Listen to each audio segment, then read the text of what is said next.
کیا اب جانتے ہیں وہ کون سی رات تھی جب مدینہ کی فضائیں خوف سے بھری ہوئی تھیں اور رسول خدا کے نواسے کو ایک ظالم بادشاہ کی بیعت کا پیغام دیا گیا تھا؟ وہ کون سا لمحہ تھا جب امام حسین نے پوری دنیا کو یہ سکھایا کہ حق کے سامنے سر جھکایا جاتا ہے مگر ظلم کے سامنے نہیں؟ یزید تخت پر بیٹھ چکا تھا اور اس نے سب سے پہلے ایک ہی حکم دیا، حسین سے بیعت لی جائے، مگر اسے یہ معلوم نہیں تھا کہ سامنے علی کا بیٹا کھڑا ہے، وہ حسین جس کے بارے میں رسول خدا نے فرمایا تھا، حسین مجھ سے ہے اور میں حسین سے ہوں۔ پھر مدینہ کی ایک تاریک رات میں گورنر کے محل میں ایسا کیا ہوا کہ تاریخ ہمیشہ کے لیے بدل گئی۔ آخر کیوں امام حسین نے فرمایا، مجھ جیسا شخص یزید جیسے کی بیعت نہیں کر سکتا؟ آئیے سنتے ہیں مدینہ سے کربلا تک شروع ہونے والے اس عظیم سفر کی پہلی داستان، یزید کی حکومت اور امام حسین تک بیعت کا پیغام۔ مدینہ منورہ کی فضا اس رات غیر معمولی طور پر خاموش تھی۔ ایسا محسوس ہوتا تھا جیسے شہر کی دیواریں بھی کسی آنے والے طوفان کی آہٹ سن رہی ہوں۔ گلیوں میں چلنے والی ہوا میں عجیب سی اداسی گھلی ہوئی تھی۔ مسجد نبوی کے مینار خاموش کھڑے تھے اور رسول خدا کے شہر میں رہنے والے لوگ اپنی روزمرہ زندگی میں مصروف تھے، مگر انہیں معلوم نہ تھا کہ چند لمحوں بعد ایسا واقعہ شروع ہونے والا ہے جو تاریخ اسلام کا رخ ہمیشہ کے لیے بدل دے گا۔ شام کے محل میں معاویہ بن ابو سفیان کی موت ہو چکی تھی۔ برسوں تک مسلمانوں پر حکومت کرنے والا شخص اب دنیا سے جا چکا تھا اور اس کے بعد اقتدار اس کے بیٹے یزید کے ہاتھ میں آنے والا تھا۔ یزید کو اچھی طرح معلوم تھا کہ اس کی حکومت صرف تلوار کے زور پر قائم نہیں رہ سکتی۔ وہ جانتا تھا کہ اگر مدینہ کے بڑے اور محترم لوگ اس کی بیعت نہ کریں تو لوگ اسے دل سے کبھی قبول نہیں کریں گے۔ خاص طور پر رسول خدا کے نواسے حضرت امام حسین اگر اس کے سامنے جھکنے سے انکار کر دیں تو اس کی پوری سلطنت کمزور پڑ جائے گی۔ یہی خوف اس کے دل میں آگ کی طرح جل رہا تھا۔ یزید نے وقت ضائع کیے بغیر مدینہ کے گورنر ولید بن عتبہ کے نام خط لکھا۔ خط کے الفاظ چھوٹے تھے مگر ان میں سختی بھری ہوئی تھی۔ اس نے حکم دیا کہ فوراً حسین بن علی سے بیعت لی جائے اور اگر وہ انکار کریں تو سخت اقدام کیا جائے۔ جب یہ خط مدینہ پہنچا تو گورنر کے ہاتھ لرز اٹھے۔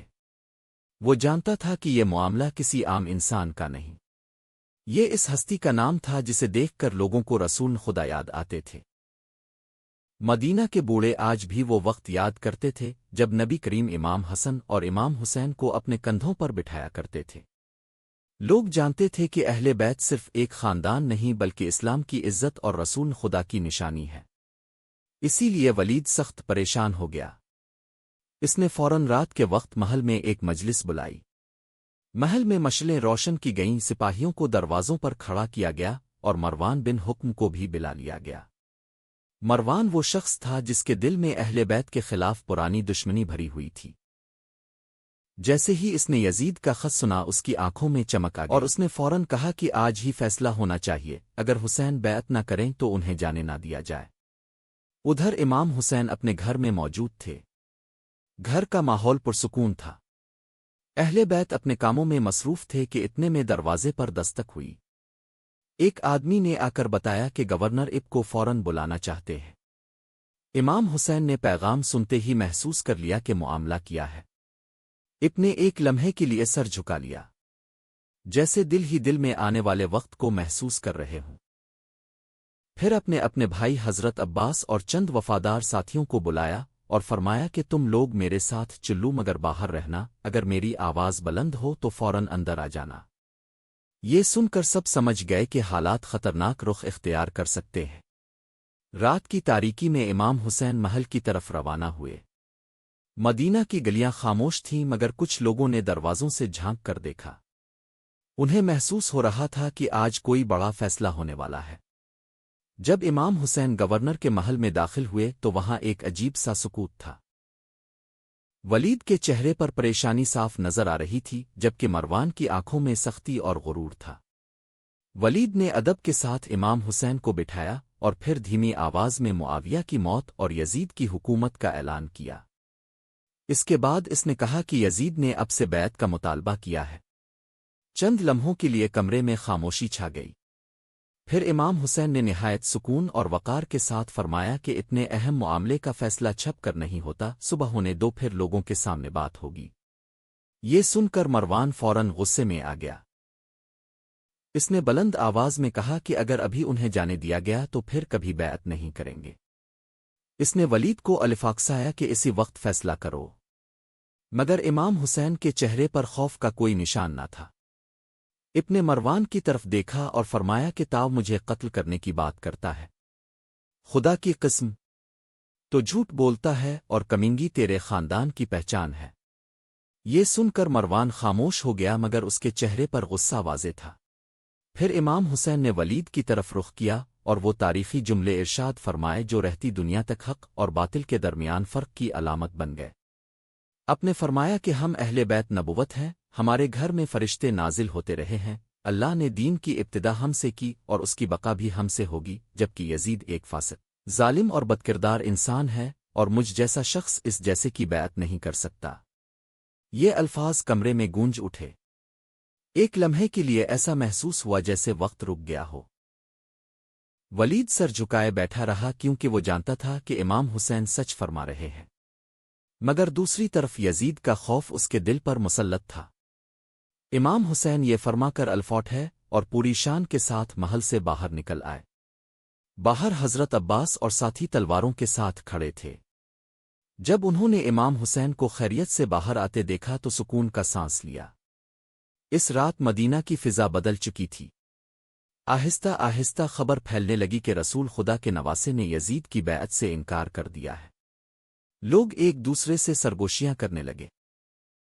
کوئی کہتا کہ حسین نے حق کا علم بلند کر دیا ہے، کوئی کہتا کہ اب مدینہ میں خون بہے گا۔ ہر شخص خوف اور بے چینی میں مبتلا تھا کیونکہ سب جانتے تھے کہ یزید اپنی حکومت بچانے کے لیے کسی بھی حد تک جا سکتا ہے۔ امام حسین اپنے گھر واپس آئے تو گھر والوں نے آپ کے چہرے سے حالات کی سنگینی محسوس کر لی۔ رات گزر رہی تھی مگر آپ کی آنکھوں میں نیند نہ تھی۔ کبھی آپ مسجد نبوی کی طرف دیکھتے اور کبھی خاموشی سے آسمان کو۔ پھر رات کے آخری حصے میں آپ روضہ رسول پر حاضر ہوئے۔ مسجد نبوی کی فضا خاموش تھی، چند چراغ جل رہے تھے۔ امام حسین آہستہ آہستہ چلتے ہوئے اپنے نانا جان کی قبر مبارک کے قریب پہنچے۔ اب کی آنکھوں سے آنسو بہنے لگے۔ ابن نے عرض کیا کہ نانا جان، اب کی امت نے اب کے بعد کیا راستہ اختیار کر لیا ہے۔ وہ مجھ سے ایک ایسے شخص کی بیعت چاہتے ہیں جو دین اسلام کی حرمت کو پامال کر رہا ہے۔ امام حسین دیر تک دعا کرتے رہے، پھر تھکن کے باعث وہیں سر جھکا کر بیٹھ گئے اور ان کی آنکھ لگ گئی۔ خواب میں رسول خدا تشریف لائے، اپنے امام حسین کو سینے سے لگایا اور فرمایا کہ بیٹا حسین تم جلد میرے پاس آؤ گے، اللہ نے تمہارے لیے بہت بڑا مقام رکھا ہے۔ امام حسین کی آنکھ کھلی تو آنسو مسلسل بہ رہے تھے۔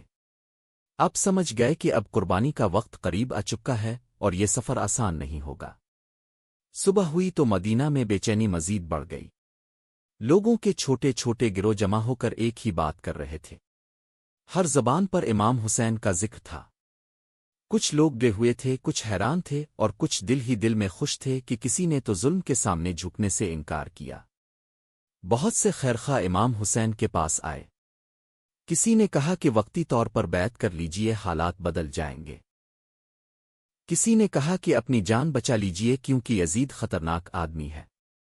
مگر امام حسین کا جواب ایک ہی تھا کہ حسین ظلم کے سامنے سر نہیں جھکا سکتا۔